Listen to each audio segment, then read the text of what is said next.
Յուրաքանչյուրդ ապրում եք մեր որդիների կյանքի արյան գնով։ Դուք գողացաք մեր որդիների գարունները։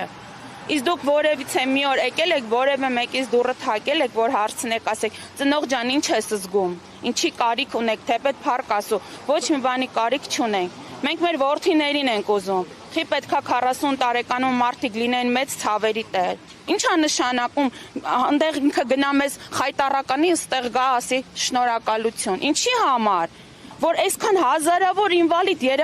տղաներ մնացին, հաշվանդամ տղաներ ունեն։ Ամաչում եմ, նայում ես երիտասարդ տղայա սայլակով, որքան երեխաներ անհայր մնացին, որքան ծնողներ անորդի մնացին։ Սա ապրես չի, անկեղծ եմ ասում։ Ամեն քայլա փոխի արցունքն աչքերիդ գլուխը չես բարձրացնում, որպեսզի քեզ ծանոթ մարդիկ չտեսնեն։ Դուք հարցրել էիք այդ 5000 տղերքի մայրերին, քույրերին։ Դուք հարցրել էիք անտուն անտեղ թողնված 120,000 արցախահայերին։